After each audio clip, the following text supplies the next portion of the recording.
एक आपके पास और प्रॉपर्टी भी सर्कल की आ जाती है, हम उसको भी देख लेते हैं। तो ये देखिए सर्कल बना। अब सर्कल बनने के बाद बेटा अगर इसका सेंटर O है तो अब मैंने ये एक लाइन बनाई, क्या चीज है, जब मैं बनाऊं तो बता दो क्या चीज है ये क्या चीज है? कॉर्ड। बिल्कुल। अच्छा, आपको बनाते ही मैंने क्या बोला था, पार्ट्स ऑफ द सर्कल बनाऊंगा ताकि जब मैं बना रहा हूं तो आपको पता होना चाहिए मैं क्या चीज बना रहा हूं, कॉर्ड। अच्छा, अब देखो ये कॉर्ड तक हम आए, कॉर्ड परपेंडिकुलर थी, ये सॉरी ओ से आने वाली लाइन, सेंटर से आने वाली लाइन कॉर्ड पे परपेंडिकुलर थी, इसने कॉर्ड को दो हिस्सों में तोड़ दिया। इसको कहते हैं कि if the line is coming from the centre and is perpendicular to the chord, it will bisect the chord। सही है, वो chord को bisect कर देगी। ठीक है, समझ में आई? अब मजे की बात ये है कि अगर ये AB है, bisect भी हो गया, तो ये एक प्रॉपर्टी याद रहे, सही है ना? when a line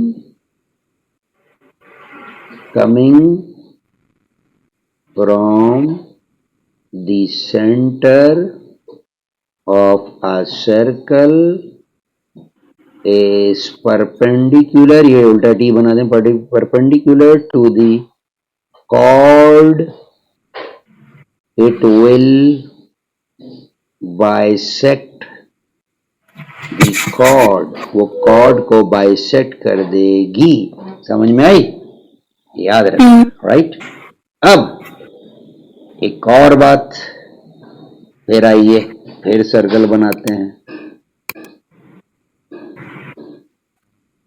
अब देखिएगा, अब फिर मैंने एक सेंटर बनाना है O। अब मैंने पता है क्या बनाना है, मैंने बनाना है एक कॉर्ड, ये लो जी भाई दूसरी कॉर्ड। ठीक है, दूसरी कॉर्ड कोशिश करूंगा मैं अच्छा बना लूं।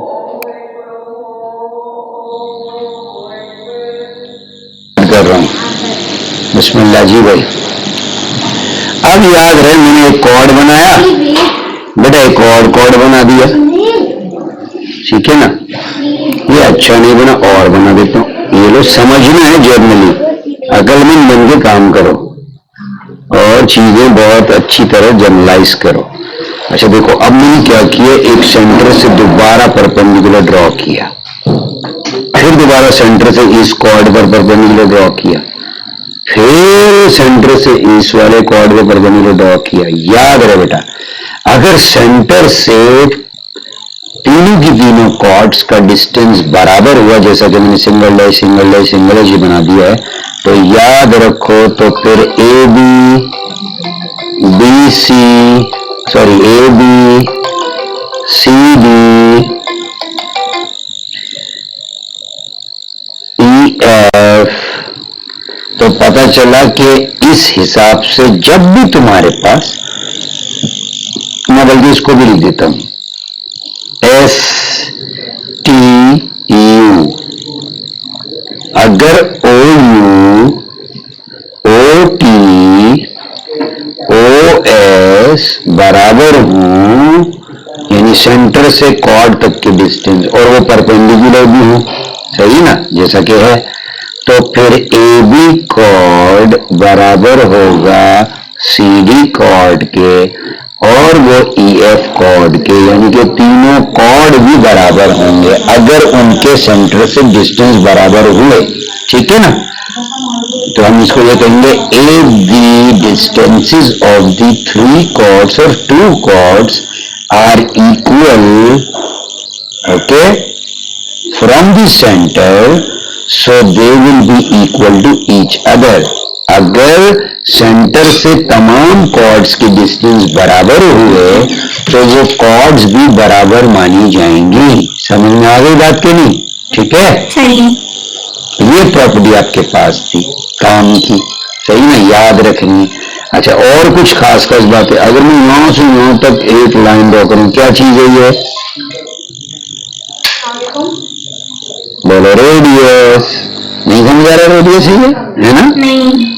रेडियस है, देखो ये मैंने कहा था ना सर्कल के पार्ट्स हैं, जब मैं एक लाइन भी ड्रॉ करूँ आप बता दोगे। अच्छा, दूसरी बात, सेंटर से आने वाली लाइन परपेंडिकुलर थी तो इसने बाइसेक्ट भी किया हुआ होगा, है ना, सब बाइसेक्ट भी हुए होंगे, तो पता चला फिर तो यहाँ कितने डिग्री बन गया, 45।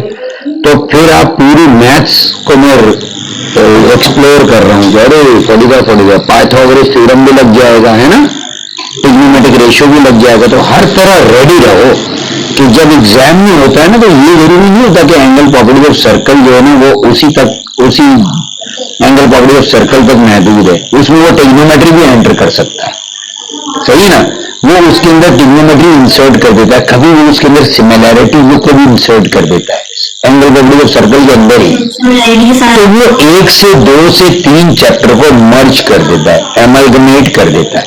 तो आप पढ़ो ऐसा कि एक वक्त में दूसरी चीज को भी रिफ्लेक्ट करो, अरे हाँ यार देखो इसी सर्कल के अंदर बहुत सारी और बातें भी समझ में आ रही हैं, तो उनको रिलेट करो। जब तुम रिलेट करते हो तो पास पेपर में तुम्हें वो बातें फिर डिफरेंट या आपको अजीब नहीं लगती, वरना आप सोचते हो ये क्या पूछ रहा है, तो ऐसा कुछ नहीं है, वो मर्ज कर देता है, 1-2 चैप्टर्स को एक साथ मर्ज कर देता है, ठीक है ना, समझ में आई कि नहीं बात।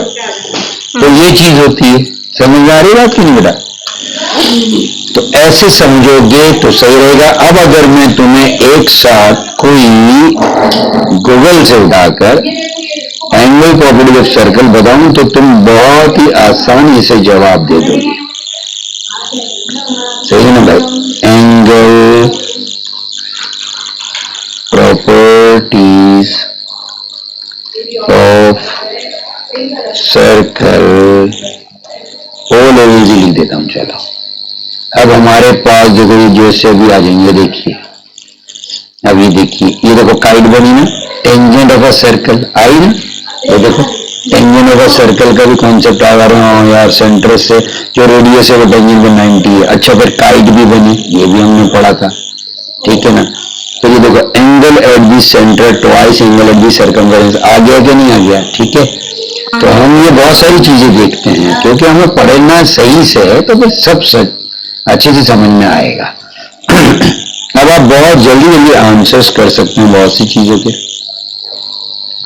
सपोज मैं ये दिखा रहा हूं, बताइए ये जो ए होगा क्या ये बी का डबल होगा ना, क्योंकि सेंटर पे बना हुआ है ना, पहले वाला देखो ये फर्स्ट, ये देखो ये जो ए होगा ये डबल ऑफ बी होगा, क्योंकि ये सर्कमफेरेंस पे ये सेंटर पे, सेंटर इज डबल। अच्छा, अब ए और बी क्योंकि ये angles in the same segment है, तो ये दोनों ए और बी बराबर होंगे, क्योंकि इन दोनों की लेग्स यहाँ पर और यहाँ पर पहले वाले और भी हैं, वो वही सेंटर वाली प्रॉपर्टी अप्लाई होगी, हाँ ना, सेंटर वाली प्रॉपर्टी अप्लाई होगी। अच्छा, ये जो ए और बी ये दोनों सर्कमफेरेंस पे हैं और इनका सेंटर जो है वो अभी यहाँ पर नजर नहीं आ रहा है या नहीं बनाया गया, नो प्रॉब्लम, हाँ ये ए और बी आपस में बराबर होंगे, ये angle in the same segment है।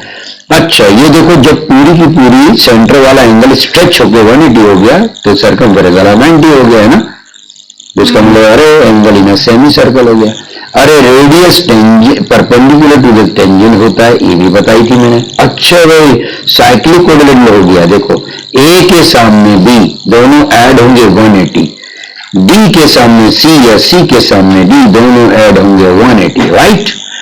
अच्छा, दूसरी बात, जब सेंटर से आने वाला लाइन परपेंडिकुलर होगा ए बी ए सी पर, तो वो इस कॉर्ड एसी को बाइसेक्ट कर देगा, बोल भी रहा है देखो, परपेंडिकुलर बाइसेक्टर ऑफ कॉर्ड का perpendicular bisector passes through the center, center से सर्कल के पास हो रहा है, perpendicular bisector of chord AC है, ये भी बोला जा सकता है उसको, ठीक है। तो अगर वो कह रहा है कि ओ बी इस परपेंडिकुलर टू एसी होगा तो ए बी और बी सी ये कॉर्ड को बाइसेक्ट भी कर देगा, यानी बराबर होंगी। फिर देखो ये प्रॉपर्टी याद आ गई कि जब दो टेंजेंट इंटरसेक्ट कर रहे होंगे तो फिर P से T, Q से T का डिस्टेंस बराबर होगा tangents from external point, tangent होता ही एक्सटर्नल पॉइंट से, राइट। फिर देखो O से P, O से Q अगर इक्वल हुए तो समझो कॉर्ड ए बी और सी डी इक्वल होगी। मैंने तो 3 कॉर्ड बनाई थी, समझ आती बात।